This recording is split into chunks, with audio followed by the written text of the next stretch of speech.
rolling. Welcome back, everyone. This is episode 175 of the Jiu-Jitsu Dummies podcast. 6 years, and I still get tongue-tied when I say Jiu-Jitsu podcast. Brought to you by Black Belt Digital Marketing. Anything you need to build your business on or offline. Website design, SEO, even AI SEO now.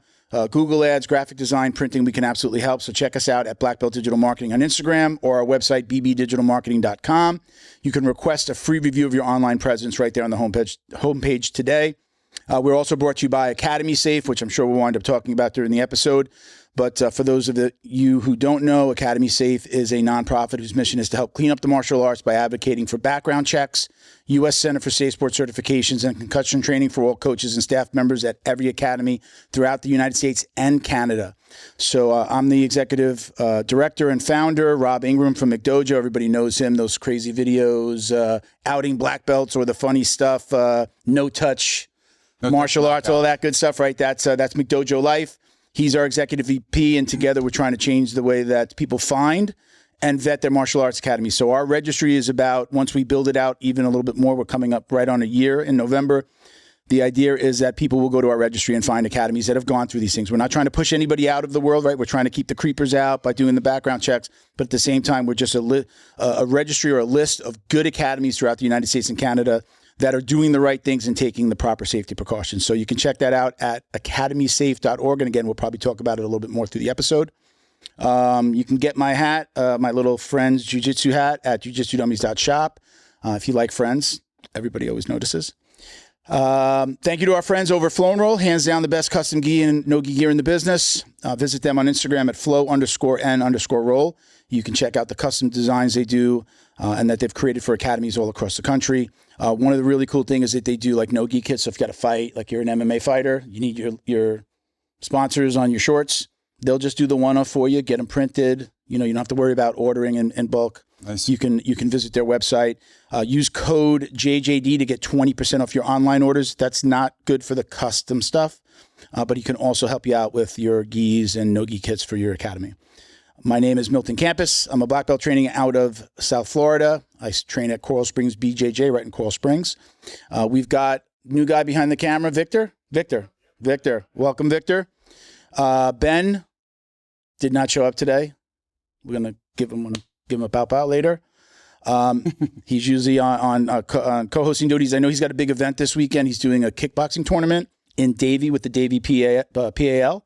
We're going to be there. Academy Safe will have a table set up, and we'll be talking about that there.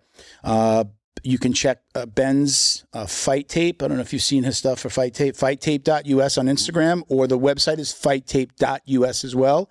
You can get some really cool tape and gauze if you're an MMA fighter, or if you just train in your academy and you like to get your hands wrapped. Don't forget to like, comment, save, share, and click that subscribe button. We appreciate all of your support. Joining us today, returning guest Charlie Vinch, and he brought a friend, Rose Gracie. Welcome, Rose. Hi. It's your first time on the show. Yes. But not the first time podcasting. I think you're an old pro, you said, right? No, you know that? I don't know. I don't know if I'm a pro. But yes, definitely. I'll leave out the old part. You're a pro. Yeah, Sorry. Yeah. No. Welcome. I'm so happy that you're here. For those of you who don't, for those listeners out there who don't know who you are Rorion Gracie's daughter. Yes. And probably, I get maybe like the younger guys know Henner and Hidon, right? Those are your brothers. Mm-hmm. I think lucky them. Well, let's start there.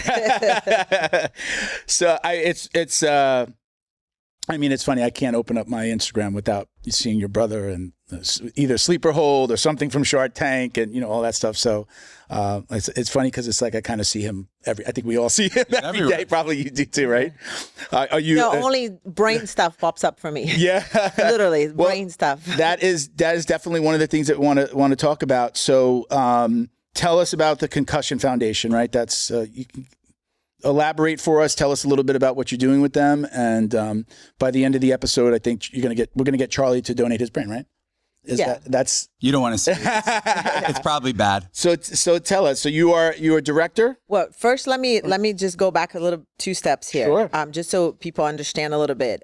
Yes, I am Horion's daughter, but my mother is Carlos's granddaughter. So so my mom and dad are cousins. So I have a very unique perspective and situation within my family because I'm Elia's granddaughter and Carlos' great-granddaughter. Okay. So it's easier for We people need to, like the chart. yeah. Jamie, pull that up. We need the chart. Yeah. It's just because so people understand the complexity and why I do the things that I do, right? So when I tell people, like, we had a call from somebody that just called me right now, and then he's like, "Oh, let's have him in a podcast." But I grew up with him, but because he trained under my Uncle Carson, and I grew up with those guys in Copacabana. That's where I'm from in Brazil. So I grew up very close to Carson because he's my grandma Rose is his sister, same father and mother. And so is my Uncle Hobson, which is Henzo's dad. Same father and mother as my grandma Rose. So just so you understand. So we definitely need like the chart. Jamie, pull that up. We got. I know just about every name that you said, but the connecting the dots is. So just remember, there's two brothers that you most people know about in the Gracie family, right? Carlos and Elio. So they're two brothers. Elio is my father's father, so my grandpa, and then Carlos, which is his brother, is my mother's grandpa. So he's my great grandpa. So I'm the first great granddaughter on Carlos's side and the first granddaughter on Alice's side. Okay. And it's just because I'm so heavily involved in when I do things in protecting things, I'm not just, yes, I'm Ellie's granddaughter and my father and stuff. And there's a look and a vibe that comes with that whole side of the family. But there's got to be an understanding that it's just much more than that. That everyone I grew up with and everyone that I know from both sides of my family comes from the same world of fighting. Yeah. So, does that bother you at all? Like some people would be like, I'm not just this person's daughter. I am, I'm my own person and I do my own things. Does it, do you ever get caught up in that? Like, yes. No, it bothers me. No, I'm like, what a privilege it is to be the daughter and part of my family. I mean, I feel like it's a massive privilege. And, there's a lot of Gracie family members, that have the last name Gracie. What they choose to do with that last name is very different from all of them. I heard Nate Diaz, somebody had asked him at like a UFC press conference, he says, how does it feel to live in your brother's shadow? And he's like, I couldn't be prouder. What an amazing shadow to live in. Yeah. And he like shut that down so quickly. That was like the best take on that, where you have somebody that's as popular or more popular than you, and especially in the same sport. So I really thought that was a great way of addressing it. It's like, it's the best thing that could ever happen. Wouldn't you want to be my brother's brother, Yeah. So it's a great way of looking at it. But it's funny because people look at me in a certain way when they say, well, it's Rorion's daughter. So and he don't have her sisters. They completely just put a label on like, that's the setup that she comes from. Yeah. And honestly, couldn't be further from the truth, because my dad moved here. I was 5 years old. My brothers were all born in America, but I grew up in Brazil, in Rio de Janeiro. And I grew up going from my grandpa Elio's house on one weekend. And then the following weekend, my mom's dad is, a very well-known, famous guy in Brazil for like music, directing movies and stuff. So why my grandpa Elio had a strict Gracie diet, and we had very like a certain way of doing things, like the Gracie way. My grandpa Carlos, which was my mom's side, he was like the Brazilian Hugh Hefner. He lived with like 12 girls in the house. Under his bed, there was like different light colors, like porn, like a whole wall of porn videos. It was just like, okay. So I would go from one weekend, like really different than living in the Gracie family. So it kind of shaped who I am today. Yeah. But, so when I do things, when I speak of things, unless they understand that side or all the dynamics of what, helped build me to who I am, it's hard to grasp the concept, Absolutely. I grabbed Richard Bressler's book, Richard, and he just passed. How familiar, how familiar am I with Richard? You have to know Richard. Extremely familiar with Richard. We had him on the show twice via Zoom. It's very sad to hear about his passing. Absolutely. He was great interview. Great, you only get to know somebody so much through meeting them. But we would chat occasionally, and he asked me some advice when the book first came out. There was a little bit of trouble with getting it out. I won't go into it, but because he knew I owned a marketing company, he asked me some advice, and I just, how to approach it. And I think I gave him some good advice, and they solved the problem. And so we were becoming friendly, and then he got sick, and so. Yeah, but Richard was a really sweet man. Richard was a fundamental in the beginning of everything, obviously. I remember there was at the Gracie Academy, there was a $20 bill that he had given my dad, his first $20 Yeah. and stuff. So obviously we grew up watching him. Yeah. It's like, the love and relationship that I had with Richard was of an uncle, right? Sure. So I remember sometimes you'd be like, Rose, I want to go to this event. I was like, you're always VIP. VIP always. Just get to the VIP. I actually went not long ago, maybe a couple weeks ago. I went through some of the messages that I had with him, and it was always me like, Richard, you're VIP. You don't have to. He's like, oh, just wait. Always, always a lot of respect, obviously, for everything that he did. And I remember when he left the Gracie Academy, I was at another gym at the time in Beverly Hills Jiu-Jitsu Club, at the beginning of the Beverly Hills Jiu-Jitsu Club. So Richard came over. Is that your dad's first, or is that the Machado? No, my dad's first. That was, okay. Yeah. That was your dad's first. Well, Richard left. He was there for a long time, and then he left that gym, my dad's gym, and him and Lo Anderson at the time. I don't even know. I don't know that name.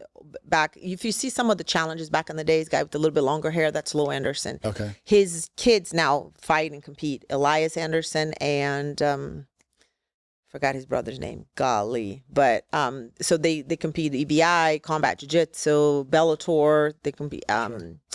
Anderson, I forgot his first name, but anyways, it's gonna come to you. Just spit it out. Eventually, well, yeah. But anyways, Elias, I do have a closer relationship with Elias.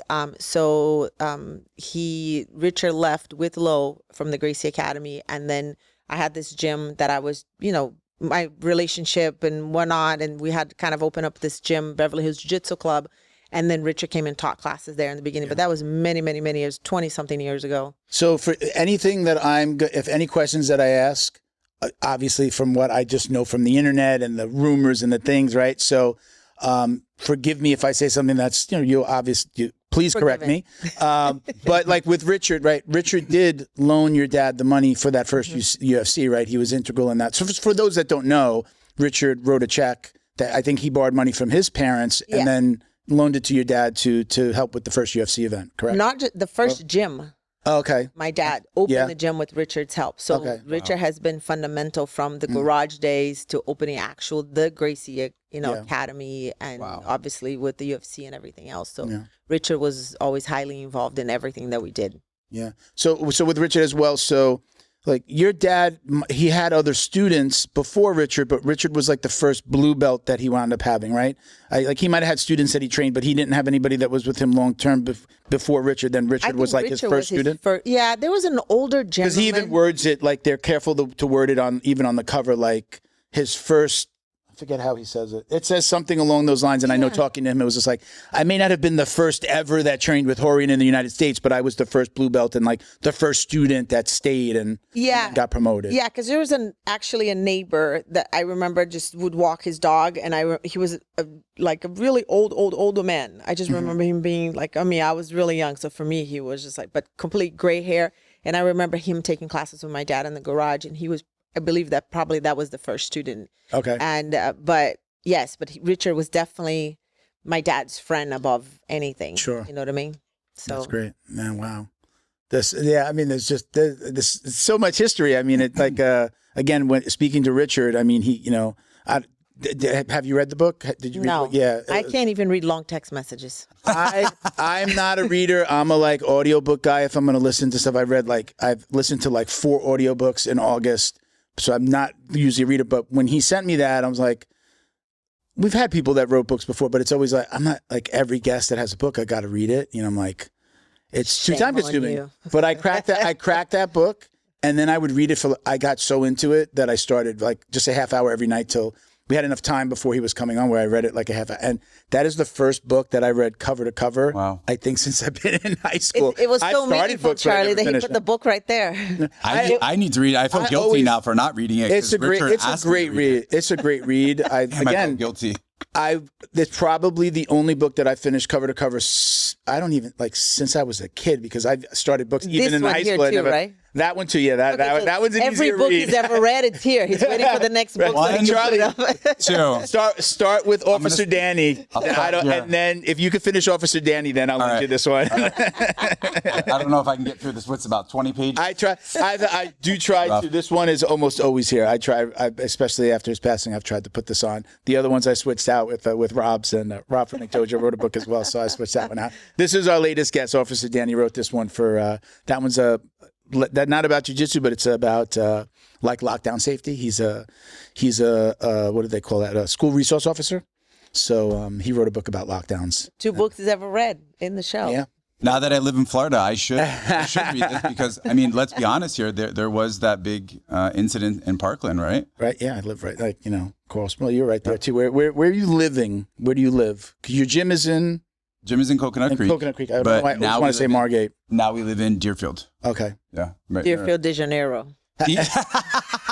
Is that? I've never heard it called that. Deerfield de Janeiro. When you start to see all this, the yellow and green signs on the stores, you know where you are. Dude, this is crazy. I've never seen anything like this. That's in. I live as I wear my yellow and green shirt.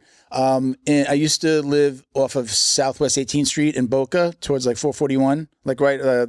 Some of those the old condo complexes that you can see from the Turnpike, and I would get my hair cut over there.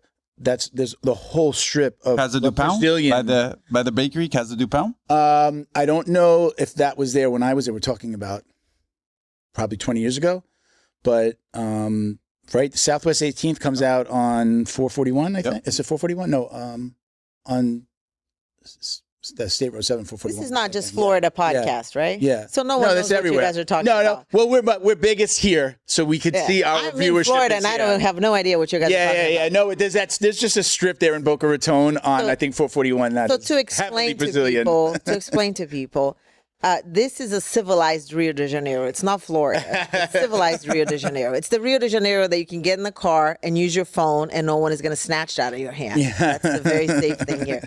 But it's Brazilians everywhere. Brazilians are the dentist. Brazilians deliver your food on Uber. Brazilians are the Uber. Brazilians are at the cashiers at the restaurant, at the supermarket. There's Guaraná, the Brazilian drinks at the market. I'm not in Deerfield a lot.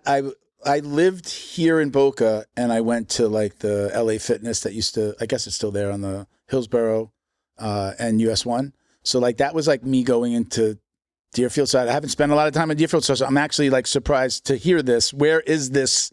Is it all of Deerfield is like that? So when now? you go to, let me tell you, if you want to get to Brazil, if you go to Deerfield Beach, the actual beach on the pier. Yeah. If you go to the left side, if you like facing the water, and you go to the left side of the pier, you're in Brazil. Really? Okay. And they're playing all sorts of different kinds. They're playing Brazilian country. They're playing Brazilian funk right there. There's only Brazilians, and they have every kind of Brazilian. It's right there. Yeah. And it's you go to the right side of the pier, not so much. The left side of the pier. Okay. Welcome to Rio. Yeah. Okay. Now Welcome I know. to Rio. That's good to know. So training we talked about right before the episode. Obviously, we'll talk about it now. You trained as a child. You trained jiu-jitsu. Tell me about like that journey and learning with your dad and your family. What was that like? Was it only your dad being your coach, or did you get to train with your uncles and it was my dad mostly and my grandpa Elio. So there wasn't really what it is now today that people just everybody's at the gym. It wasn't like that. It's like you're teaching a class and this is what it is and this is what we're teaching them and this is what you have to learn. When you started, there's no part of the rolling part of it. My grandpa's like, okay, that's enough. This is really? Because it wasn't taught for that. It's like a women's self-defense class. They're not rolling after the class. Okay. It's exactly what it was. So my grandpa's belief was that, I told you guys earlier, the women should have heat up their stomach in the oven and cool it off in the sink. So, but I did have the incredible, amazing experience of being able to actually go and run stuff at the gym. So I worked the front desk. And then I learned everything about the intricacies of actually running the school and understand that. Outside of them, although I butt inside of the mats too, like if somebody's not teaching it right, I can tell them from miles away. I'm like, this guy sucks as a teacher. Like, nope, What's bro. the sign? What's the number one sign that you see inside of a school when you go in? You're just like, this is not going to work out because I already saw that red flag. And I mean, it's not gonna work out. I mean, What's the number one? What's the number one that just like it smacks you in the face right away? What is it? the color of the geese. Color of the geese. Okay. Yeah. Tell us So, about for it. example, like even if I'm interviewing, because I hire black belts all the time to come teach in several schools here, right? Okay. So when I put the questionnaire, I ask. Now they're gonna know, but the secret. But I ask, what color geese do you prefer? White, all colors. Like black, blue, and white. What color geese do you wear? And then all colorful, just surprise me, or, it doesn't matter, whatever. I already know by the way they choose what style of jiu-jitsu they teach. If they pick white geese only, I already know that they're more on the self-defense side of things. If they pick white, blue, and black, I already know they're sport jiu-jitsu. All colors, they've trained 10th Planet. They've gone everywhere. They have no home. They're showing up. It's a Ronin. It's just like a nomad. Nomad. They're like, Yeah. you could show up with Yeah. anything. And it's crazy because when you get to the black belt, but there's levels of black belts. You have the black belt that's a white belt. You have the black belt that's a blue belt. You have the black belt that's So there's certain things that what I'm looking for is, there's certain things that I am actually looking for. And, the stuff, I tell them, teach a class. Let me see what you're doing. We talked about it in the car on the way here. Did we? We talked about what makes a good teacher. Oh, yeah, true. Because my dad is a phenomenal teacher. So I've heard and I've heard this from many amazing. people, not just people from Elio's side, but I've heard this from across the board that your dad is the best teacher when it comes to taking information, showing it to somebody, and then they're able to apply it immediately. Like nobody's like, wait, what did he say? I don't know how to do that. Let's go see it 10 times. Like it's very easily digestible. I've heard that from many, many people. Yeah. I mean, I think the secret of teaching is if you're making it very clear. But I like things, for example, when, I tell people like, don't have, when you're teaching a move, do you have everybody around you or do you have everybody standing up against the wall? Why is standing up against the wall what I think it's the best? Because you control the angle that someone is actually looking at the move, right? If everybody's around, everyone is looking from a different angle, then you have guys running and trying to pick it up and understand. And then doing things like calling, like, here's my hand that's going, here's the foot, and then you tap that foot that you're using so people can connect to these things. You have to be able to teach jiu-jitsu to a door, literally, for them to understand. It has to be so simple, so easy that, you actually have to take the student there, You don't, I see with teaching of the kids, then I just go into schools and I watch the kids' class.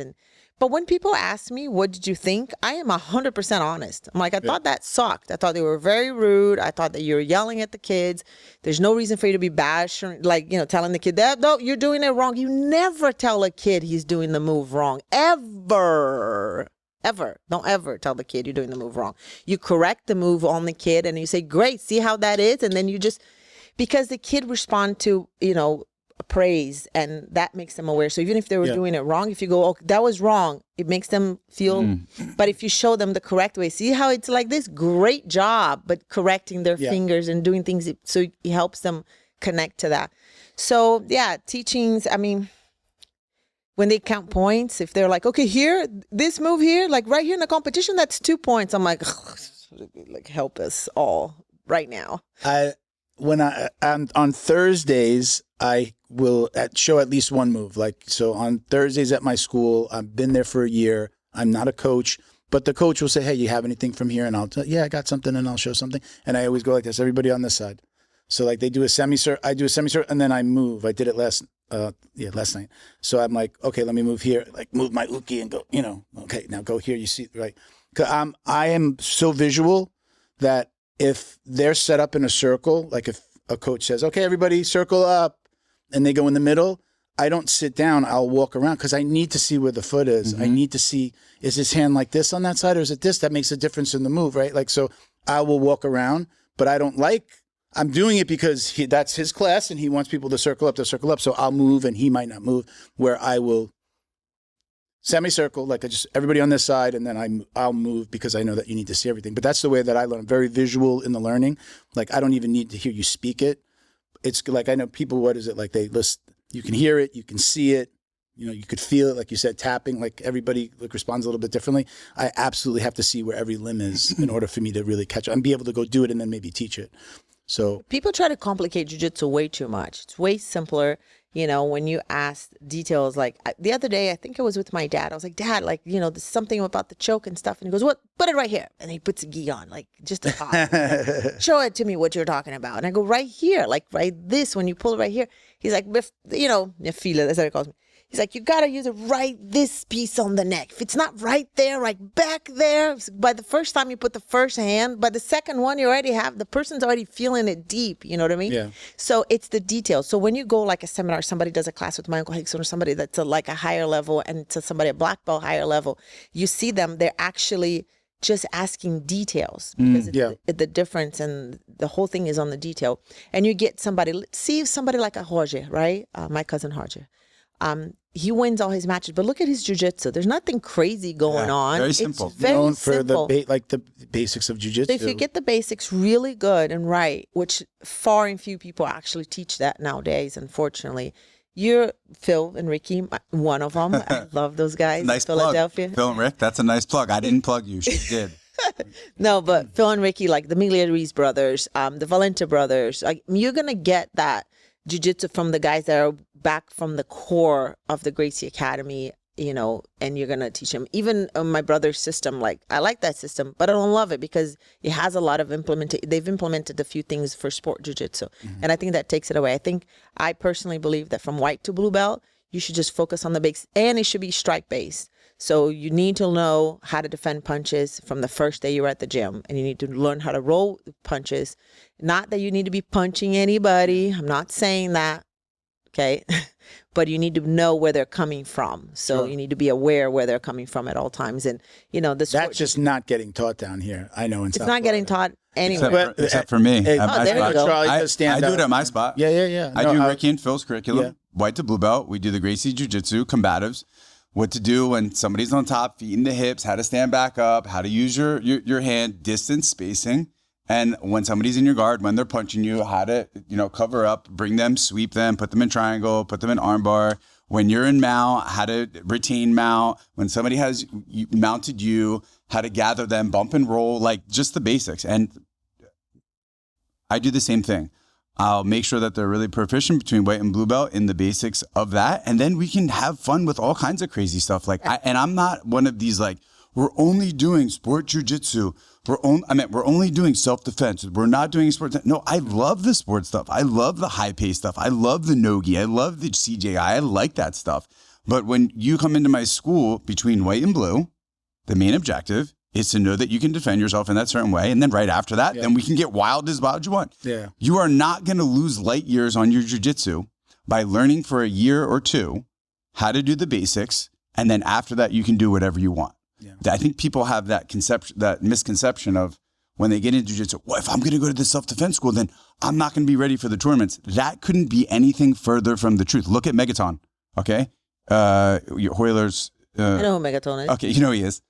Did he ever practice sport jiu-jitsu before? I meant self-defense jiu-jitsu before? Well, he was from Hoyler's gym. So there's already like some sort of... They only wearing white gis. Let's just remember. Okay, so answer the question. He's done self-defense jiu-jitsu, right? I don't know what the hell Megaton is doing, but all I know He trained with Hoyler. He trains with Hoyler. He's saying like in the beginning, like did he when he first started learning? The thing is this, is that there is a division. It's very hard, in my view, to have a school that is sport jiu-jitsu and alongside a self-defense school, like a basic self-defense school stuff. Like a Valenta Brothers couldn't be, I don't think Valenta Brothers could be like let's do competition stuff because the style is so different. But the Valentas, for example, they dig in deep all the way through. Like you'll be sitting here and Pedro will be coming with a stick to hit you as a student and you need to be able to defend that, you know, but it's hard to do it because there's just two different worlds in there. They took heat on that side in South Florida. They took heat for staying true to the original Gracie Jiu-Jitsu, where they were like happy to, and people love them for that. The people that love them for that, and there were, I'm not going to mention names or gyms, but there were people that left that said, "Well, I want to do more of this sport. I want to learn, you know, go to another school." Then there's plenty of other places to go. It's one of the reasons when you were saying, you know, when you mentioned the Valente brothers, it's like you could go to. These days, it's a little bit more okay for people to cross train at other gyms. Mm-hmm. So once a student like you don't know what you don't know. So even as an adult student, once you start going and learning and hearing things like, you don't do strikes here, doesn't mean that that's a bad school. Maybe they're sport jiu-jitsu and everybody has an opinion on that. But special thank you to the crew over at Flow and Roll for all their support. Flow and Roll is renowned for their incredible no-gi rash guards, shorts, and leggings. Flow and Roll has quickly become the premier custom apparel provider for academies big and small throughout the United States. Reach out today to discuss your custom order and ask about their incredible pre-order program. You can send an email to flowandroll@gmail.com or visit their Instagram at flow_n_roll and shoot them a direct message. And yes, they can create an awesome custom gi for your academy as well. Visit flowandroll.com to check out their awesome designs, and remember, you'll get 20% off your purchase of t-shirts, rash guards, or gis with code JJD.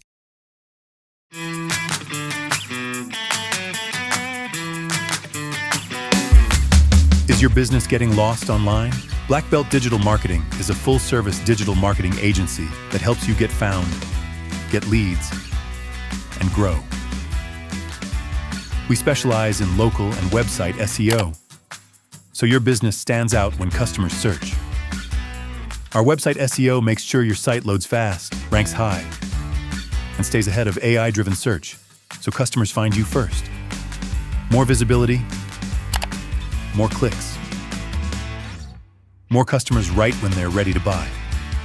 Grow your business online with Black Belt Digital Marketing. Visit bbdigitalmarketing.com or call 9542-204932 today. you can go to another school. I mean, I've met tons of people down there. I can go to another school and do my striking. I can stay at my school and do more of the sports style jiu-jitsu, where we're starting from our knees a lot of the time. There's so many guys on the mat. You do a takedown, guys are bumping heads, right? So once you know, if you feel like you're missing something, you can go out. You don't have to leave your school, but you can go out and find that. I mean, it exists. It is down here. Like I said, you do stand up in jiu-jitsu. Yeah. The Valente brothers do that more traditional style. You're not going to see that at a 10th Planet. You're not going to see them start on their feet and throwing punches at each other. It just doesn't. It's just not their way, right? Even though Eddie Bravo's jiu-jitsu was kind of created for them, they're not doing a lot. As far as I know, they're not doing a lot of like, okay, let's start from standing and throw punches and. No, they're not doing that, right? Am I wrong? No, he's right. And that's what makes, I think, this is not a plug for me, but it is a plug for me. That's what makes my place unique. When I moved down here to South Florida, I saw nobody's teaching the Gracie Jiu-Jitsu. Nobody's doing a combination of Jiu-Jitsu and Muay Thai in the school that I come from with Ricky and Phil. They're all about, they do Street Week, right? They do Street Week with MMA gloves on. Basically, you're fighting MMA. So you're learning Jiu-Jitsu with strikes. Right, you got like Fight Sports. Deerfield does stand up and jiu-jitsu, and now they're becoming more of a little bit of an MMA gym with Jay-Z. Mm-hmm. You got AIM down in South Florida. They used to be a Fight Sports affiliate. He's Art in Motion. He's got a wrestling room. He does stand up. He does traditional jiu-jitsu. So, I mean, it exists. You just have to know what you need to know and supplement your jiu-jitsu with. It's there. It exists. If you want to do that. Yeah, if you want to do it. I'm 52. I'm done with getting hit in the face. I'm cool with just like going there, teaching a couple of moves, rolling around. I like it. It keeps me in shape. I feel good about it. I love jiu-jitsu. But I'm, not that interested with putting the gloves on. But that's where I started. The first gym, we had a Muay Thai coach. We did kickboxing. We had an MMA day. You start standing, pads on, grappling gloves, and then take them down and do your jiu-jitsu. So I did that too. But again, don't really want to wake up on a... There was striking at the first Gracie Academy in Brazil. Like the Gracie Academies always taught striking. There was boxing gloves, and the gloves got old. They taped it. They continued taping it. All of a sudden, they threw it away, and people just stopped using it so much. It's just using the hands and stuff and slap. I obviously think that the slaps should always be, like I said, you don't have to be striking anybody in the face, but you need to be aware of where they're coming from. Because if you get in a street fight, somebody's going to be throwing punches at you no matter what. Right. And in regards to 10th Planet, a lot of people are so in the jiu-jitsu community, we're so like, we talk to them like about them and to them like, it's just that style of 10th Planet. I think it needs to be respected. And I think you need to learn how to defend yourself against it as well, because they're really tricky and but they're really good as well. And with combat jiu-jitsu, which Eddie implemented, they have been training more with strikes due to the combat jiu-jitsu. Well, which to me is, I don't like one thing, and I shouldn't even, every time I talk about combat jiu-jitsu, I say the same thing. I don't like the palm strikes. because, you know, you could break somebody's orbital bone, somebody's nose with that. And that's kind of the agreement that we have. Just we agreed to disagree. Now, right? I don't like the palm strikes. The intention is not to hurt somebody, but I think combat jiu-jitsu is what real jiu-jitsu is, because to me, jiu-jitsu as MMA is the same thing, because you do have strikes in jiu-jitsu. Some people choose not to train with strikes, but the real jiu-jitsu, in order to be a complete form of self-defense and the most efficient form of self-defense, you have to know how to defend against strikes, period. Otherwise, you practicing semi-jiu-jitsu, not the real jiu-jitsu, right? The Gracie jiu-jitsu or the real jiu-jitsu, you have to be able to defend against strikes. So Eddie did this phenomenal thing, which is introducing the combat jiu-jitsu stuff so people can learn where punches are coming from. And I think that's what he's does and what he's done to our sport is of extreme value. And they train that at the Valentes as well, with the punches and defending the punches and all that stuff. So I think, but I believe people now are getting a little bit more aware of what's happening and making the changes. And you don't have to be like, okay, I'm going to add strikes or I'm going to add self-defense to my gym today. Don't do like that. Just add a little piece and include in every single one of the classes that you teach so you can get better at it too, because repetition for the teacher to make sure that he knows how to teach that well, he has to do it every day, right? The same thing. So just add it to your curriculum. I've had a few coaches that would do, and this might, you know, the gyms that I've been at 3 different gyms where were my home gyms, and I've trained at other places, but I did like when a coach would show like, okay, he's in a move or he's maybe in a precarious position himself, and would say like, okay, throw a punch. And then show like, he can't punch me because look how I'm controlling him at the distance. Or be in a move and say like, see, you would be here and you would be punching. But we weren't like with gloves on doing the strikes ourselves. But like my first gym, we did strikes. But the other 2 gyms that I have, you know, I'm at a sports jiu-jitsu gym right now. You look like it. Yeah.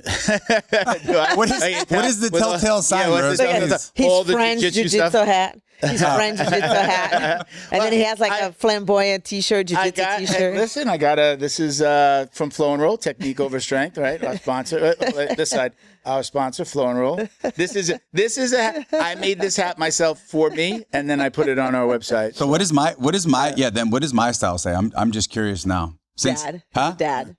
I like that. I am a dad. Listen, I am a dad. My ex-wife used to tell me, she's like, enough with the jiu-jitsu shirts already. She's like, you look like jiu-jitsu threw up on you. True. But like when I was coming up, when I was like, at white belt, I started my first like MMA t-shirt site with my coach. And then it was always like, I'm like, I want to do that. I wanted to just be so much into the world even more and more and more. So yeah, this is. But he's all jiu-jitsu'd up, and he looks like Jay-Z a little bit. He's got that going on in there. Jiu-jitsu tattoo right in his arm. There you go. How did I never see that? I've been on the show 3 times. Like, my tattoos, I did them on places where it's like a little bit more for me. Like I didn't do it out here. Right? You know, I get and I want to get other tattoos, but I did my tattoos. My daughter's name's up here. I put them in places that were just for me. But yeah, this is the most outwardly just for me, and then it's like right. So my marketing company is Black Belt Digital Marketing. We got the podcast. I got Academy Safe.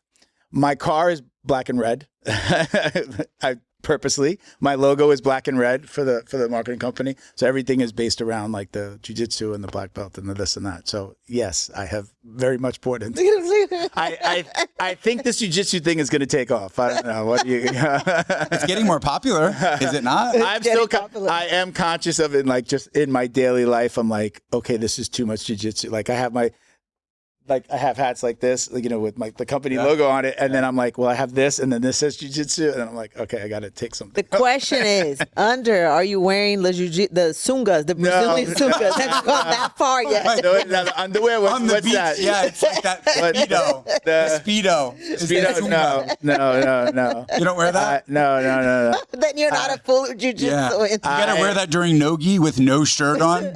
I definitely, I've bought into this pretty heavily. You can't see. I used to go to a gym in New Jersey with, that doesn't matter. I'm not going to say the name. But we had like this weird rule where like you couldn't take your shirt off, which, listen, I get. If there's other people, but it was a pro MMA practice. So I kind of got it. Like if there was other people coming in, they didn't want people's shirts off. But I was like, okay, it's MMA practice. Maybe they just don't want people looking in and have guys with their shirt off. Okay, cool. But then you could wear a sunga. Basically, guys were wearing sungas and spats that were showing everything. So I never got why they didn't need to put shorts on over that, but you couldn't take your shirt off. So if anybody has an explanation as to why that's okay, but the shirt not off. No. I don't know why would I become a specialist in that. I couldn't figure that out. I was I like, say no shirt because look, some guys are great in everything, but the problem is that some guys you just don't even want to look at them without the shirt on. It's like, bro, put a shirt on right now. Sure. I'm gonna make a new I don't rule in the love gym, when, like- just so I don't have to look at your hairy chest right now. I don't like when guys like you can go to there's a bathroom where you can change in my gym, but like Yeah. guys will just like Nah, go down to their no, underwear I all hate sweaty. that. No. If it was all adults, it would be okay. I'm not saying like anything's wrong with my school, but like there'll be a guy that'll like quickly change in the corner, no. and I'll be like, dude, there's a bathroom, right? I make But you I go don't to like the that because we have a lot of kids that are like right at the like 15, 16, Yeah. that they're allowed, even younger, they're allowed to stay and do the adults class if they want. Mm-hmm. So even if they're not, 16 or about to, get a blue belt or whatever. This is yeah. like an adult show and you can curse, right? Yeah, it's in everybody. There's no cursing. You can curse. Rose. Okay, so that's my camera right there. There you go. All right. Listen up, asshole. Don't go to the bathroom barefoot. Oh, that's a Ever. Agreed. Yeah, my that we at the end of the show we usually ask like about the belt, about washing the belt. They should wash the belt. They should wash the belt. There you go. There you go. Where's my camera? There you go. You're supposed to be washing your belt. So we have.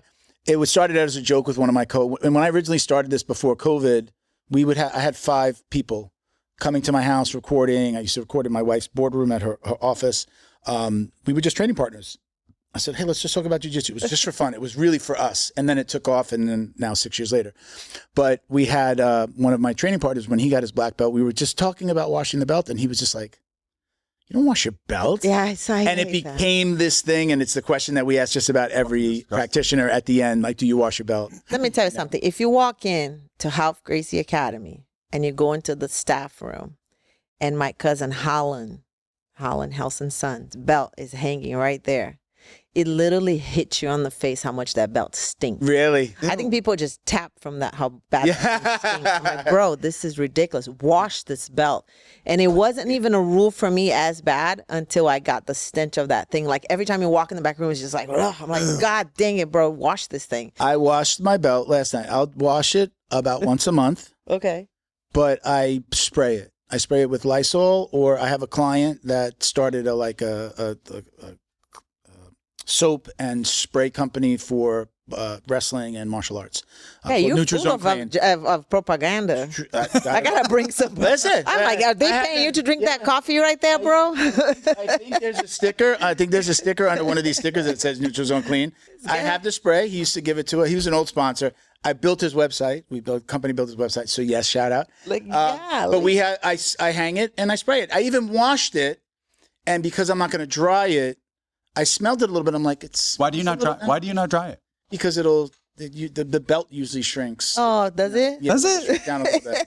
Who told you that? I'm serious. It does. I've had belts that like shrunk down a little. Well, it's cotton. The belt. I've It's never like had that. if you had a girlfirend that cheated on you, it doesn't mean that all of them are going to cheat on you. Not all belts. Well, I mean, like my belt In is South like Florida, the yes. perfect. It's the perfect length. I haven't. Okay, you don't want to mess with that. But Hang I it. do Lysol or Nutrizone Clean it. I'll just put a little spray. So even I watched it last night, and I did take it out. I'm like, why? It smelled a little funky. I put some spray on it. I think maybe because I watched it last night and took it out this morning. Maybe that was it. But I hang and I spray it. I don't. The power's not in the belt. As a good Brazilian, I have a problem with bleach. I love bleach. Bleach everything. Really? Bleach. So sometimes I picked up my Uncle Helson's gi and I just threw it in the wash. And he's like, a little bit of bleach only, little bit. I was like, okay. He's like, 1 spoon. And I go, glug, glug, glug, glug, glug, glug, glug, just wash the thing. And I felt like the energy of the cleanliness coming in. I was like, yeah, there you go. The only thing is that like the embroidery on a white gi, if it's got embroidery, then it bleaches the embroidery. Well, so that's exactly. The shark on his gi was like black and red belt. So it was like Gray brown now. and gray. Yeah. So I had to get like Sharpie and like tap on it because he was going to teach us. Elson, are you listening to this? Yeah, what? I do, You do what you got to do.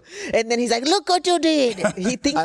Last night I do it once in a while. I put vinegar. I put White vinegar. I put white vinegar is vinegar great. in the bleach tray, and then when I set the thing, I didn't put bleach in it, but I put it on like the machine press whites so that I make Vinegar sure it is flushes that vinegar where I put the vinegar tray. Like Wash your gis with vinegar. Don't use softener. Just use a lot of vinegar, and the smell just goes away. And White vinegar, right? White vinegar, Yeah. yeah. The ones Yeah, you buy You're like getting a red. balsamic, Black. balsamic I'm vinegar. gonna red You're like, wow, today. you smell like a salad. Apple cider. It's funny. Maybe like a month ago, I said something to one of my coaches. I'm like, bro, listen, this guy stinks. That's awful. And I wound up bringing him an older gi that I had, very clean, like washed. Doesn't matter. He's gonna make it stink up tomorrow. Yeah, but when we were lined up, he said something, and the problem is that not everybody, but a lot of people don't realize that they don't smell them. You don't smell yourself. How can you not? So sometimes They're you don't. living with that all day. They just don't feel it anymore. So we were lined up, and he said something, and then I added because I know there's some people like they're going like this, like who's the stinky gi guy, and I'm like, if you think that if you're standing there going nobody smells, it's you. If you're looking around like who's the guy that smells, it's you. Because if you don't smell the other guys that smell, it's probably you. And I said that in the lineup because it wasn't going to resonate unless the guys that smelled it more. Because I used to have a training You partner. didn't tell him?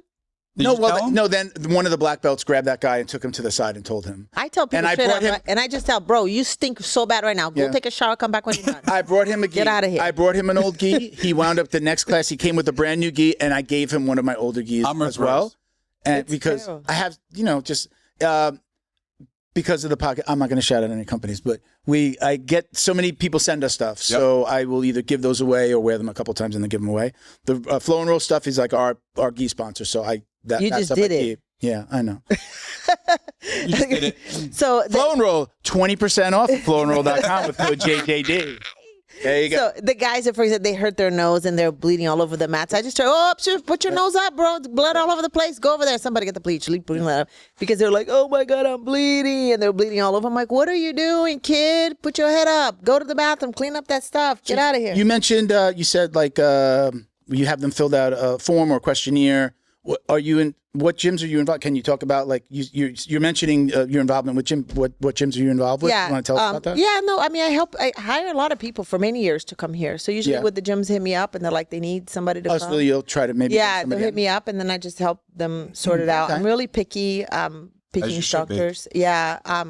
But I explained the situation like, it's crazy because like one time I went and I set up shop at one of these world championships, whatever, these, events. And I just had watched people all day like, okay, show me, what would you teach somebody on their first day of class? Because I want something really basic. Okay, let me see.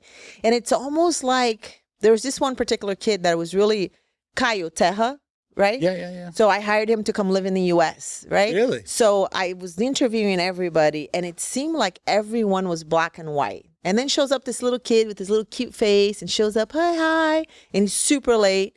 And I was like, I was already packing everything up. Brazilians late? No way. I know. So, I'm packing everything up and then this kid shows up. I'm like, all right, fine. Let's one more kid. Let me just, the kid is already here. Let me check him out. And it was like, everyone was black and white all day and he was in full colors. I was like, he's perfect. Yeah. Like he's exactly what I'm looking for. He's like, what, you want me to do it in English? I'm like, it doesn't matter what language you speak. Just show the move and I can pick it up just by what you're doing. Because Okay. the language you can teach them. But, knowing how to pay attention to the details on the teaching, that's another story. And then I was like, that's it. And then he was like, okay, so what do we do now? I was like, no, you're going to stay here in the U.S. I'm going to send you over to my cousin Caesar's gym. You're going to go teach over there. He's like, I can't do that. I have my ticket for tomorrow. We're going to change everything. We'll take care of everything. He's like, and he stayed. And it wasn't until maybe like 2-3 years ago, I went to Brazil. I went to Half's ex-wife. She was at a party, whatever, and I got to this house at the party with some of my friends, and I showed up at the party, and they're like, whose house is this? I'm like, I have no idea. So I walked in, and I'm in the front of the whole thing, and this lady opens the door. She looks at me, and I go, hi, I'm Rose. And then she's like, oh my God. And then she hugs me, and she's really emotional, and it was like, and I'm like, I had no idea. And she goes, she was Caio and Kim's mom.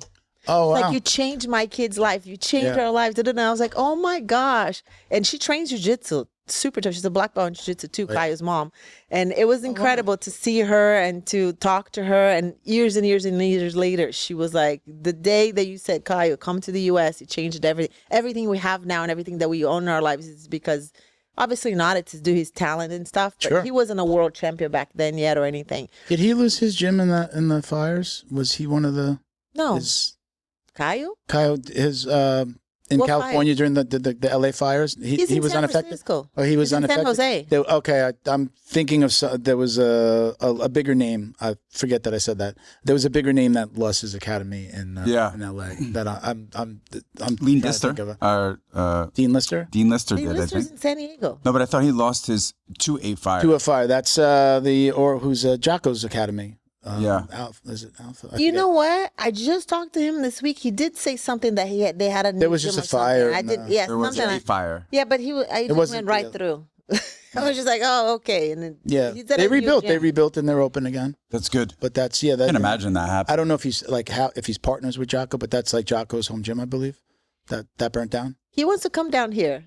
Who? Dean. Yeah, I was like, okay, I'll help you book some seminars and stuff. Yeah, it'll be good. cool. He's really good. Yeah, he's. I don't know. Is he funny, or is it that the people around him mess with him and then they get the funny out of him? Dean is freaking hilarious. Is he? He is okay. Just the stuff that he says and does. I'm like, Dean, stop. There's a video of him training with the guy that runs. Is it Rockstar Energy Drink? It's the guy that runs, I think, the talent management. It's not Rockstar Energy Drink. Is it not Rockstar? It's Monster. And it's Hans. Yeah. Hans is doing a video with him. Yes. And he's just showing a leg lock, and Hans just keeps it going, twisting and pulling the leg. He's like, stop it. He's like, but he's showing him, I can get out of that, but you're teaching this, I think it was a straight leg lock. And it's just funny because Dean is just they're recording an instructional video, and he's just progressively getting more angry and angry and angry. No, he's really funny. He can impersonate Arnold Schwarzenegger like nobody else. Yeah. He can do the German accent, the Brazilian accent. He speaks Portuguese too. So he's sometimes he says something. I'm like, Dean, well, you don't think I'm funny. I'm like, nah, it's just okay. But yeah, it's crazy. Okay, let's talk about concussion. Let me ask you first before we do that. How do you guys know each other? We don't. I just met him right now. Just met her. Yeah, true story. You're like, hey, pick up a Gracie and bring him in. I only know I know Rose through the Migleris brothers, which are my coaches, and Rose basically grew up with them at the Gracie Academy, and I heard that she was down here in South Florida, and I know that we were looking for some great guests for the podcast there, so I was like, We ran out of people. Let me. We have No. I said best. Not we ran out. And then I love to talk to anybody that knows anything about jiu-jitsu. Yeah, I thought it'd be a great host. When we were talking at the event, I was like, man, let me reach out to Rose. Let me ask her if she wants to. He knew I was smart. He was like, maybe this will be a good conversation. Yeah. Okay, so let's talk about the concussion. Yes, so it's a very big problem in our community. People don't talk about it. We were talking about the school safe stuff, right? That you're doing these courses in Academy Safe. Look at that. Messing it up. Academy Safe. It's so important for people to know what's really happening within our community of people. You don't have to be knocked out to be concussed. That is the biggest misconception of people. That's number one. Number two is if I got a concussion, I can't sleep. No. You should sleep. Rest. Your brain needs to rest. It needs to shut off so that it can recoup. But it's a very big problem in our community, something that we definitely need to be a little bit more aware and teach more people about it and be more, aware of what we're doing within our schools, how we're teaching our kids, how we're taking care of people, because getting your body hit to the ground, even if it's just jiu-jitsu, you're not getting punched in the face, could get you a concussion. Like a hard takedown. A hard takedown. Because it's any hits to the body, neck, head, and all that stuff. And for me, it started with, I was in a relationship, and I started seeing throughout time the bouts of depression, anxiety, all these things. And I'm like, what is going on here? Then I started seeing that they would come in periods, right? It would come in, then it would get a little bit easier. And then it's like, okay, now we're going back again. And so it was like a constant roller coaster. With that person. The constant roller coaster. And I started seeing all these symptoms and all these things. And then one day there was an episode at the house, and one of my friends saw this episode, and she says, I'm not even kidding you. I just watched a movie right now called Concussion with Will Smith. And it literally looked like a scene from that movie. Really? Just so you can imagine what the scene was like. I was already so used to it that I would tell people, lie to people, saying, oh, he's losing his mind because he's cutting weight. It was a lie. And I would tell other wives to say that as an excuse. Just tell them they're cutting weight so it wouldn't look so bad that we're dealing with this. And even going to a restaurant, you know, we go to restaurants, I'm usually the only girl and all the guys, and I would just tell the waiter, come here. I'm going to make the order. Everybody here gets punched in the head for a living. I'll place the order. What do you want? What do you want? What do you want? Okay, let's go. There you go, here. And but it was like a common thing that I didn't know at the time, that it could be, oh, somebody comes in and they have no idea. Oh, hello, do you remember me? And I'm like, and then I just joke. If they get punched in the head and everything, what is your name again? Where are you from? Okay, I'll let them know. And, you know, just trying to ease this situation within them. And then it started getting worse and worse. And then I watched the movie. That night, I watched that movie. And I immediately put CTE, because that's where I first heard about it, in that movie, on a TED Talk. I was addicted to TED Talks at the time. Now I'm addicted to Masterclass. Addicted to it. But I put it on the TED Talk. And the first talk that it pops up is from this gentleman called Chris Nowinski, which is the head of the Concussion Legacy Foundation out of the University of Boston. He actually lives here in South Florida. Okay. Interesting. Yeah. And Chris, I saw this talk on the TED Talk and I was like, oh my God, what is this? And then I just was searching. Now, there was not one video about fighting and CTE. It was all about football. Yep. There was nothing about the connection between fighting and CTE, which was crazy. And then at the time, and I'm like, how is this really? So then I said, yes, it's repetitive hits to the head. They're obviously getting repetitive. When I was watching this and the more research I was doing on the actual CTE itself, it felt like I was doing connect the dots when you're a kid.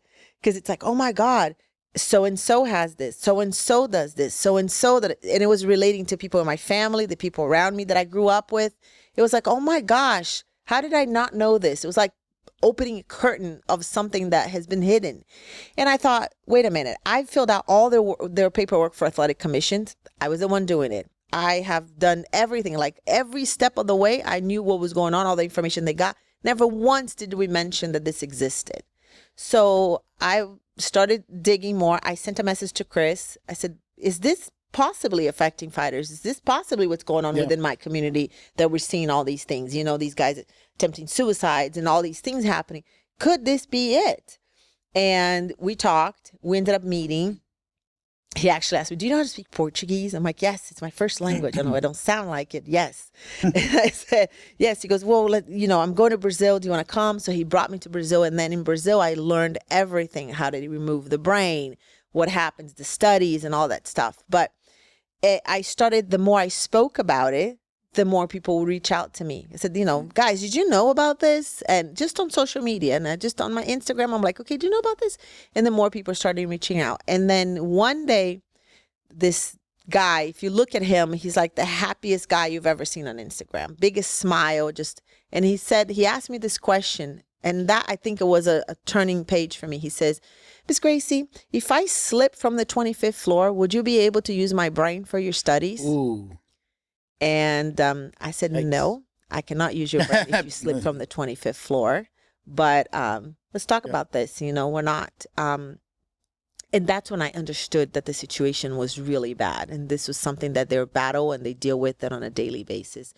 Now working more with MMA fighters and boxers, right? We work with all these different martial arts.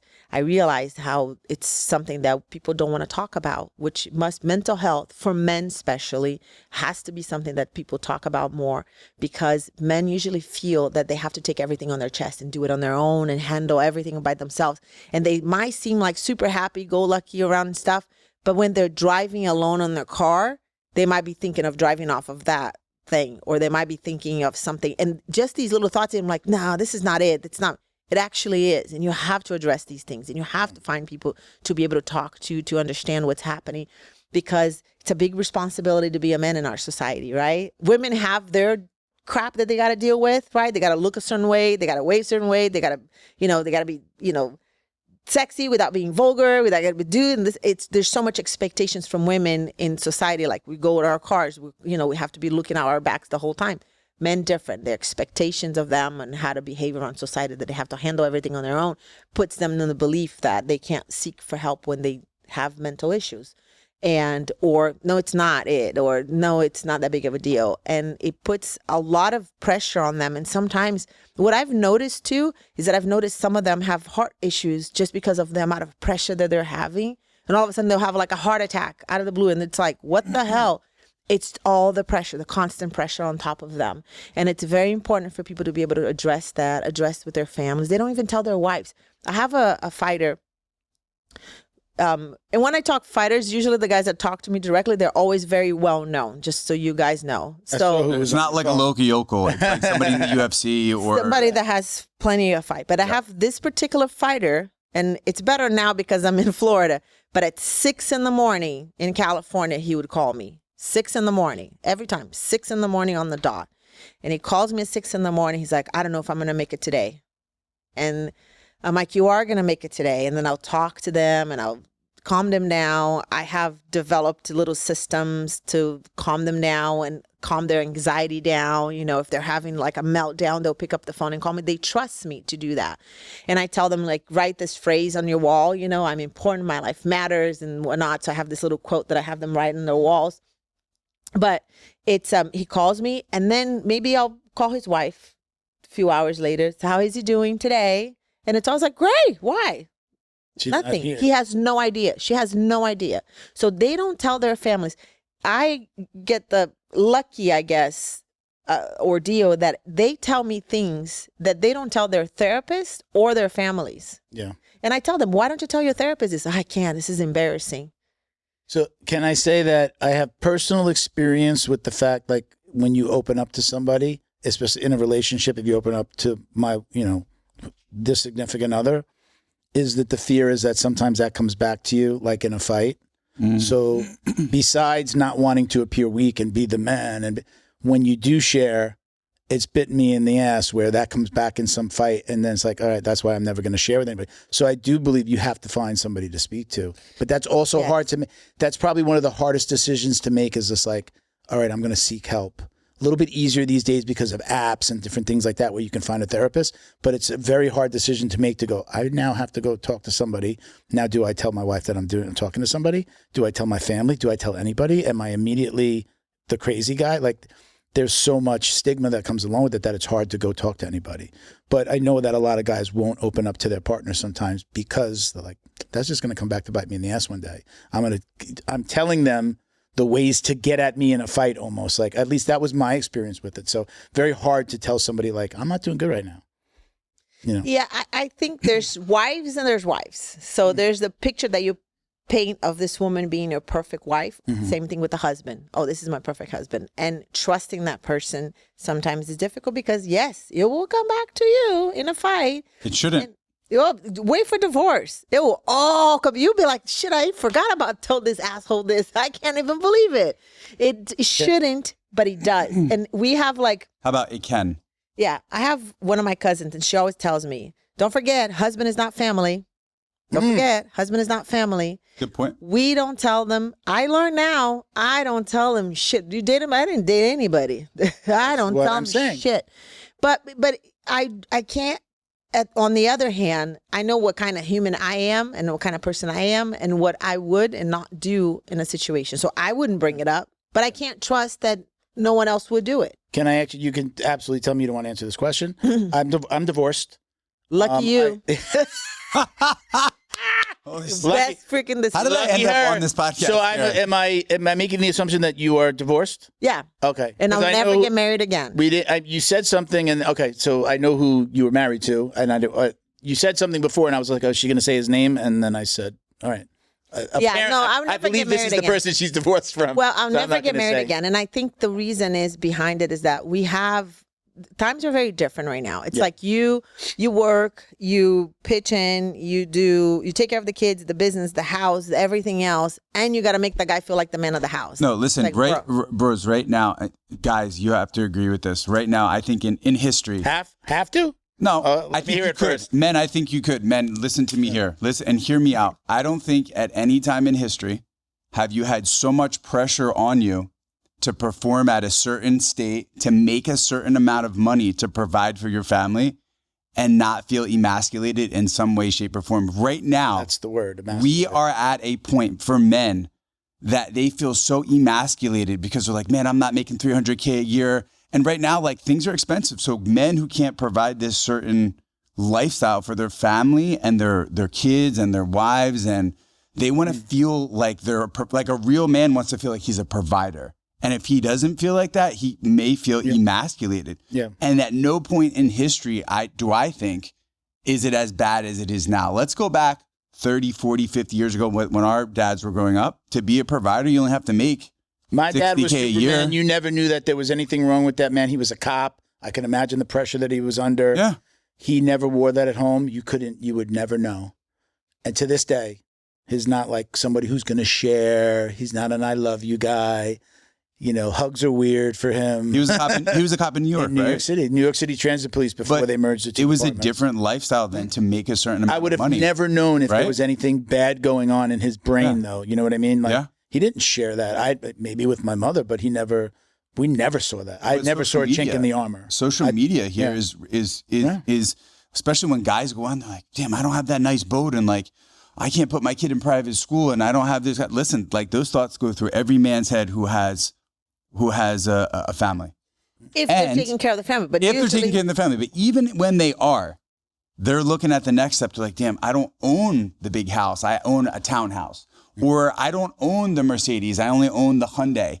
And this is where social media gets men so messed up because they don't think they're enough unless they're at the top of the tier. But right now, things are so expensive that they can't even be middle class while busting their ass at 80 plus hours a week. So that is why men are so emasculated right now. And if it continues to go this way, it will only get worse. I tell everybody, look, do not believe what you see on social media. You're only seeing the good stuff. Nobody's ever, I remember maybe about 10 years ago, I knew a woman that would always post like, oh, we're getting engaged. She had 2 babies with her boyfriend, and then they were gonna. I don't think they ever got married.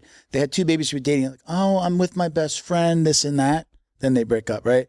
Then they would break up, and then they would get back together. So we only saw the good stuff. Yeah. We never saw the moments when they were breaking up. It was my best friend. He's he's the world. He's the best guy. And then they're breaking up. I'm like, you only see the good stuff. Nobody's like really putting out the bad stuff, especially at that time.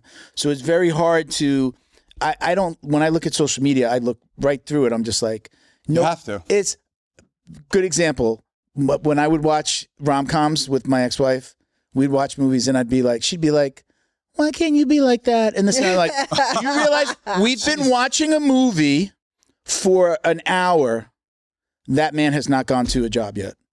Like, it's just like, they're meeting in the coffee shop and they're doing this and doing that. Let me ask Did you anybody talk about, show me waking up in the morning at 6:30 in the morning to then have to commute to a job that you don't necessarily like, and then to get home, and then we don't see all of that. We just see them in the coffee shop, lovey-dovey, and all this other bullshit. Did she ever post pictures showing her bosoms in a bikini? No. Say what a boozone. Say what a boozone is. But no. Condona.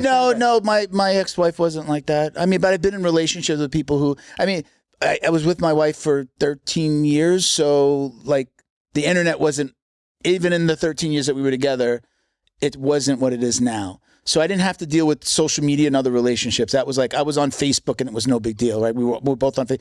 Then Instagram came about, and then, then the dating apps and all that stuff. So in the last 13 years, I didn't have to deal with relationship stuff and the internet. So this wasn't a thing for me. But we would certainly look at it and go, yeah, we both know that they're fighting right now. But then there's all the pictures. It's just the good stuff. And the puppy and the this and that. And look, this is my family and this is our son. Like all that, the cutesy stuff. But I look right through that. I'm like, everybody has problems. That's what people have to realize. Everybody has problems. So kind of going back to what you said with the way that the pressure is on men these days, I do look at it like, look, when you see that perfect family, that perfect thing with anybody famous, it's like, that's not real. They have the same problems you have.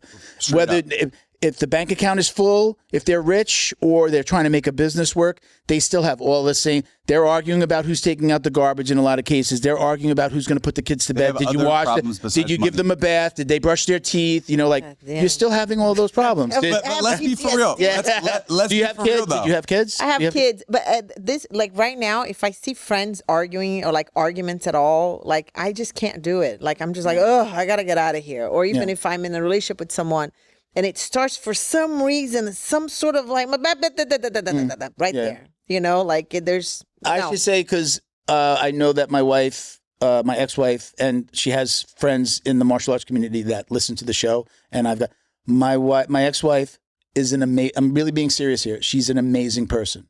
We were just not right for each other. It took a long time. We were not right for each other. That's mature. But she's an amazing person. She's a beautiful, amazing person. But there were things that, she didn't understand. Like, I don't want to say consumed because it makes me look really bad. But I'm running, we got married and I left my job to open up a marketing company. I had one for 8 years before that. 6 years I worked for somebody else and then I opened up a marketing company. So she had to go through that hard time of me building something in 16-hour days, right? I've been here with you for 1 hour and I already can't take your marketing company. No, yeah.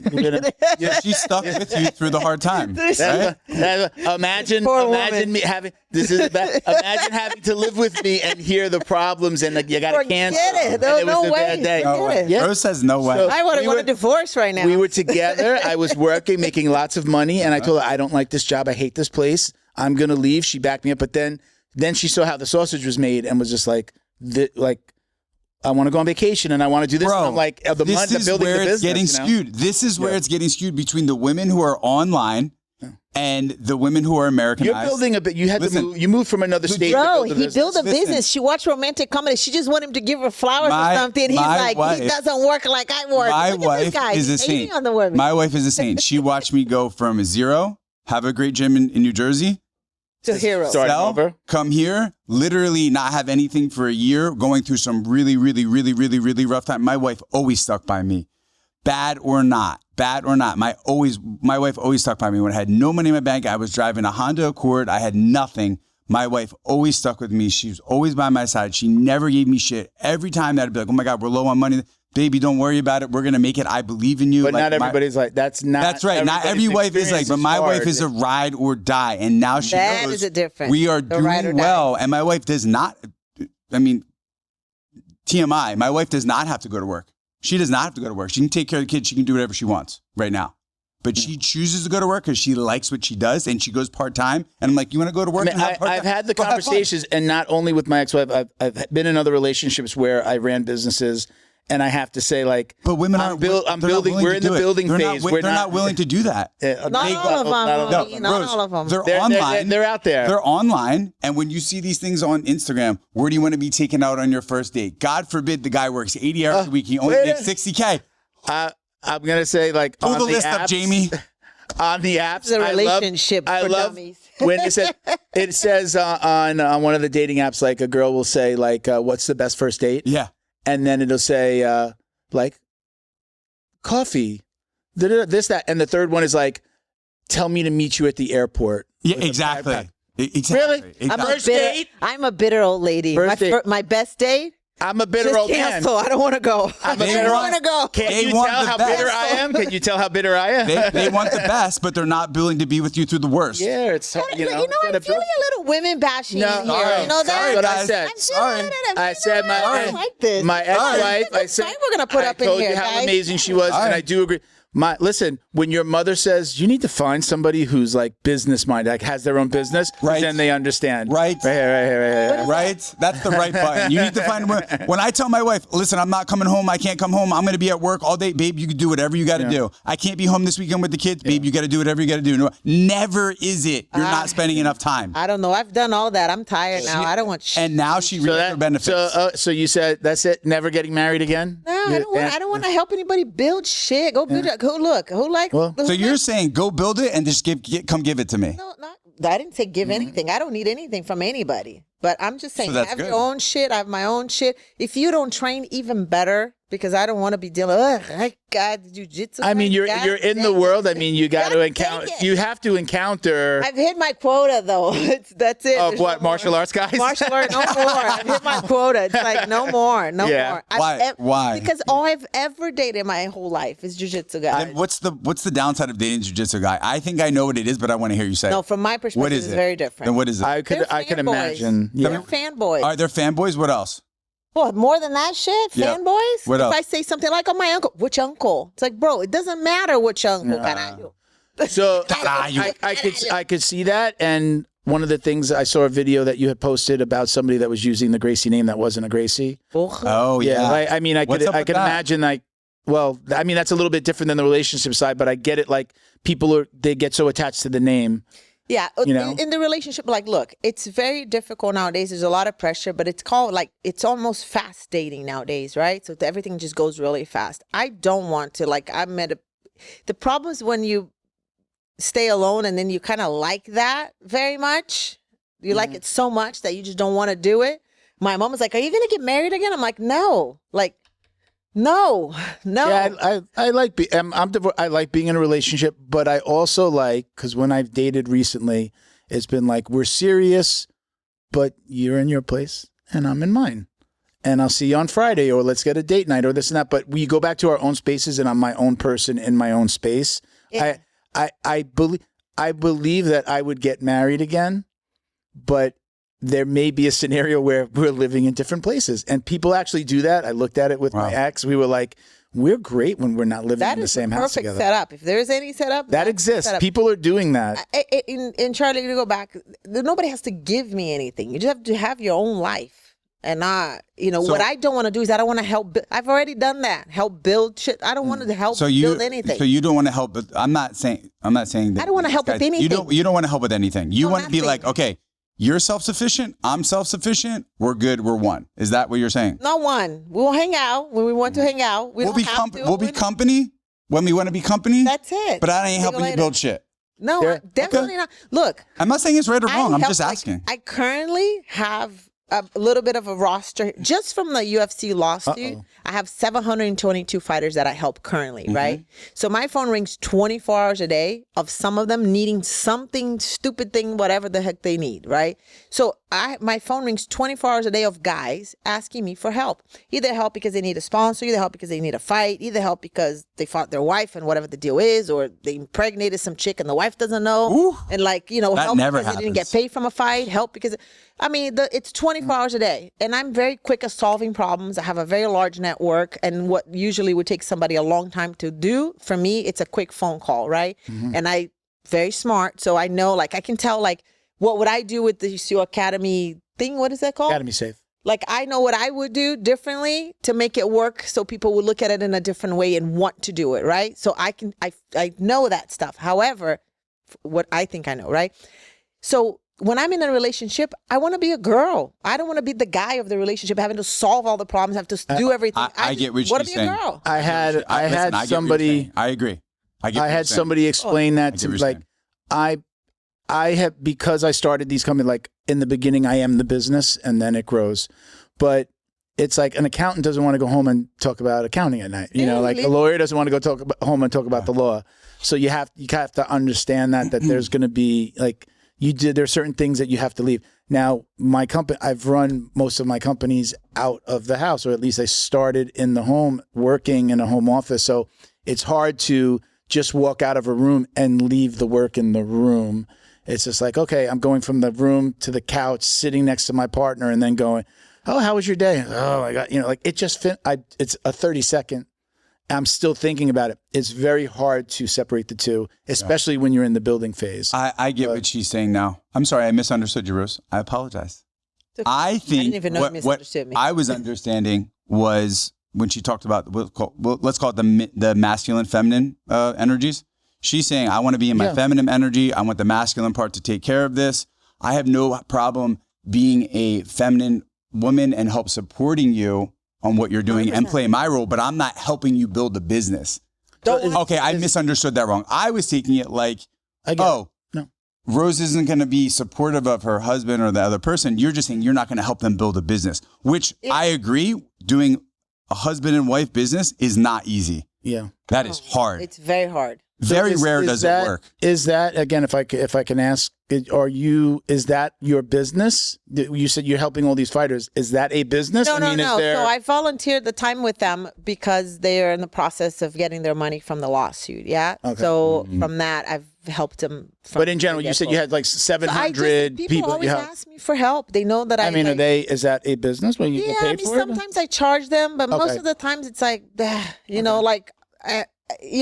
I tell them, they're like, Rose, it's a 5-minute phone call. It's like, bro, 5-minute round. Would you fight for me a 5-minute round? Mm-hmm. And then we'll do it? No, then pay me. So sometimes I charge them. Most of the times I don't. It's just people in the community that really need help and whatever the deal is. And like with somebody that it would take a long time to solve a thing, for me, it's usually just a text message. So it's really not much at all, nothing, But with the process of the lawsuit, it's a little bit more intricate because it's just the translations. You're talking about a specific situation. Yeah, this specific UFC. situation. Yeah, with the UFC lawsuit. The UFC lawsuit, this big lawsuit that they had right now. I was just talking. Is that where all the fighters with all the fighters got together and did a class action? Yes. Okay. Yes, for the class action lawsuit that they just won. Okay, so they won it, right? That's the one. Yeah, it's $375 million that they got, which is nothing. Okay. When it has to be split. Not just split. It's $375 million. First 10% goes to court fees. Let's just take that off the top. Okay. Then it gets split between 3. So there's 1/3 goes to the lawyers. The 2/3 get split between 1,226 fighters. Okay. But it's not evenly split, which I also don't like. And let me tell you what. This is a band-aid to cover hemorrhaging. They should have gone to court for another 4 or 5 years to get maybe 4 or 5 times that amount of money. The problem is when I was thinking about like, do I help them? Because we needed some declarations to be able to pass through the judge to get the declaration saying we need the money now as opposed to later.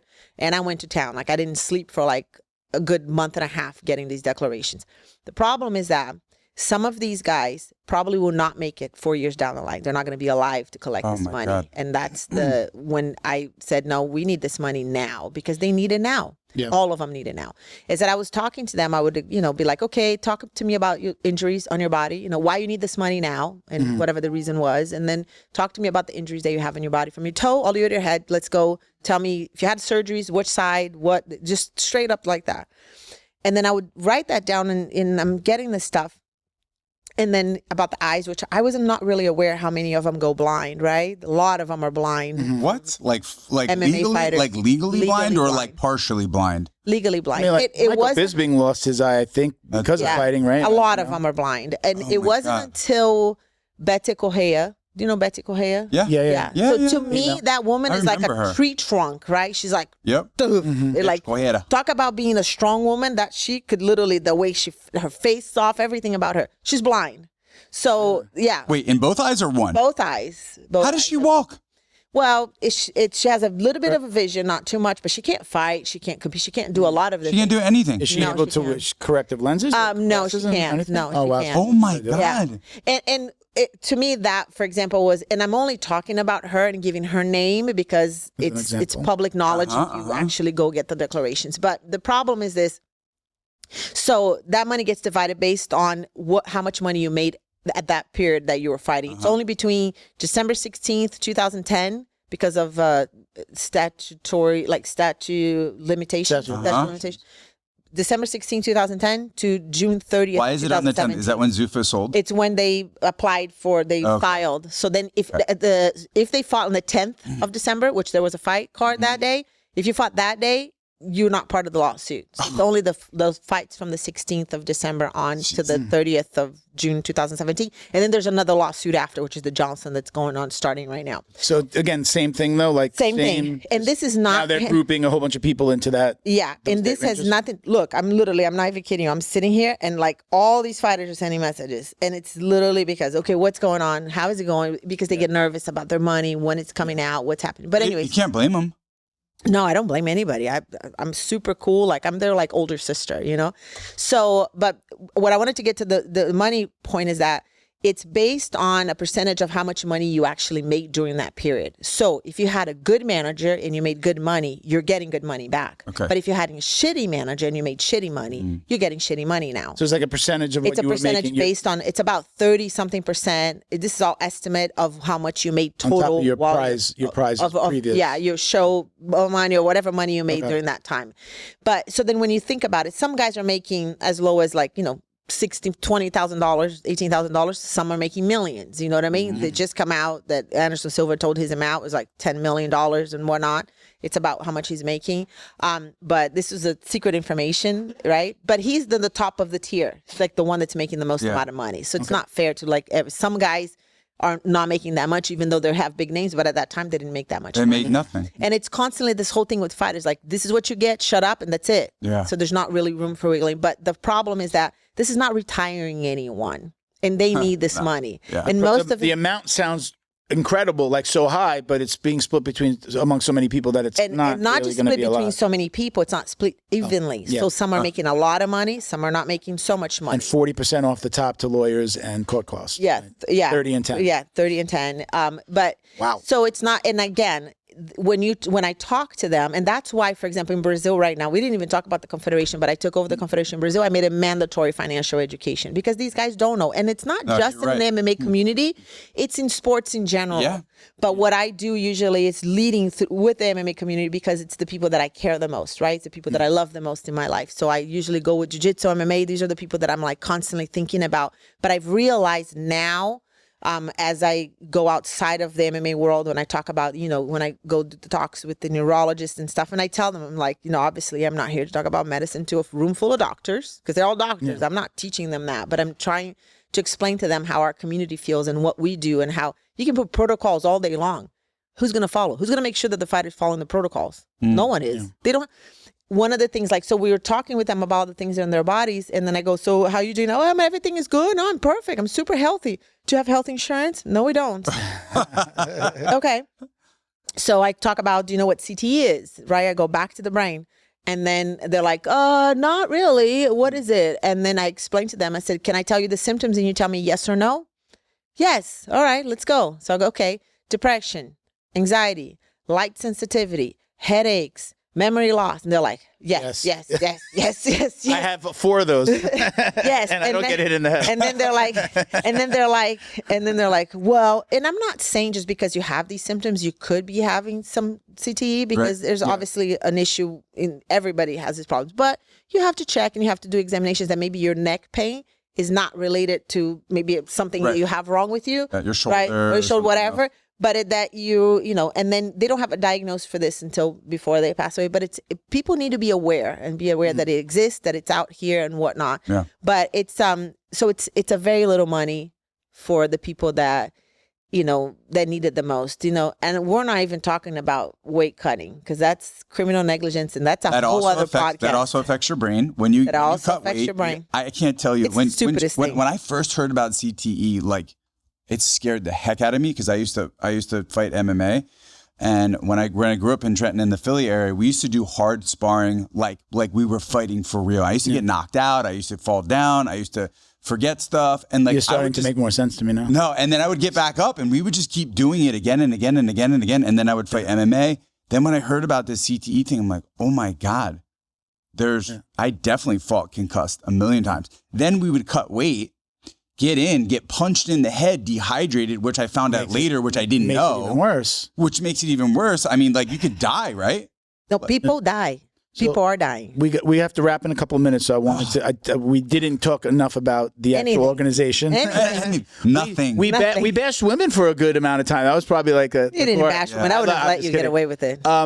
So just as a side note, we're talking about the financial literacy. I know Matt Arroyo put out a video that he recorded at Maya. He was talking about that. Okay. And Maya does a good job at like coaching its members. Phenomenal. Right? They've been doing a good job. I know how to do the Martial Arts Industry Association.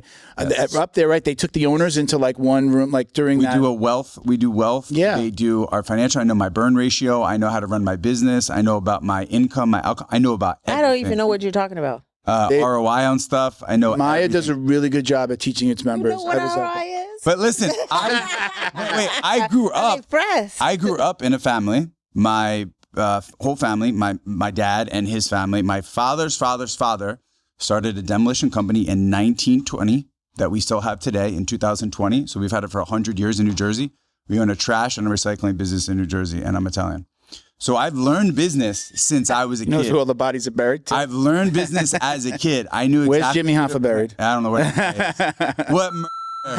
is. But I've learned business as a young kid since I was 13, 10 years old. I've watched business. I watched my dad talk like deals and, you can't do this and you can't do that. And don't do this to this person, but you could do it. I just hired a new accountant that's totally on top of that. So I've learned business from a young age. This just helps me even more now. Do you want to plug your accountant in real quick? Yes, Asher Gay. What's her name? Is Asher? What is the Gay. code? What is the code? Gibson. What is the code? Let me reach out. I will refer you to my accountant. There you go, Asher. Let's leave on because we didn't get to. Let's talk a little bit about the concussions. We only have a couple of minutes, but go ahead and give out any information like where people could maybe learn a little bit more. And anything that you want to say about the organization and your involvement? Yeah, I mean, I think right now the best thing to do is start reading what the Ringside ARP puts things out. And I'm sending more and more information to them to be able to get, knowing and how to put things together for people. So Ringside ARP has a couple of things, consensus that they can take it to the doctors because only 6% of neurologists actually know what CTE is. Interesting. About that's the whole podcast there because you go to school to learn about disease, and but you never study about food. You don't study about food, and you learn how to you prescribe this for that, but you don't learn maybe the holistic side, if that's what you call it, where change the way you eat, change this, and it's automatic. It happens to me. I had a heart attack when I was 43, and every time I go to the doctor, you had a heart attack? Yeah, I'll tell you later. Too much stress. No, just stupid things I put into my body over time. Which caused the bomba. The bomba. So it was the only one quite when they were putting the stents in. The only question that she didn't even ask me my name. They bring me to the hospital. They're gonna go in through the vein to go do stents. The only question she didn't even ask me my name was she's like, steroids? And I go, yeah, in my 30s. She goes. And then you pass out a little. They don't knock you out completely when they do that because they don't want your heart rate to go down. So you're just drunk and in and out of it. But that was the only question she asked me, and she's like, okay. She didn't introduce herself. She did nothing. She just asked me that question. And I was like, oh, okay. So I did this to myself. I get it. I forgot what I was going to say after that. That it was a great day. Thank you so much, everybody, for coming here today. People Thank don't you do so much for steroids, being. do they? So I know you say you do a lot of podcasting. If you ever want to do it again, and we talk, Charlie's been on now 4 times, I don't know.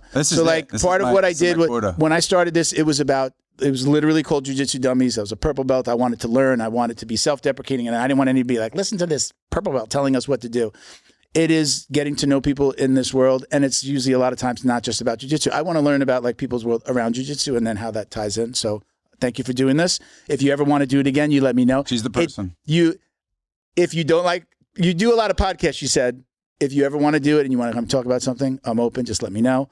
You can let Charlie know. We can bring him again, or you can leave him out next time. So You leave me out. No, he's. Thank you for putting this together. I appreciate you. I'm just kidding. Special thank you to the crew over at Flow and Roll for all their support.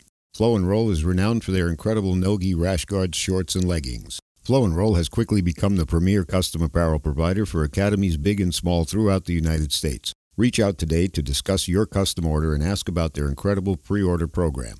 You can send an email to flowandroll@gmail.com or visit their Instagram @flow_n_roll and shoot them a direct message. And yes, they can create an awesome custom gi for your academy as well. Visit flowandroll.com to check out their awesome designs, and remember, you'll get 20% off your purchase of t-shirts, rash guards, or gis with code JJD.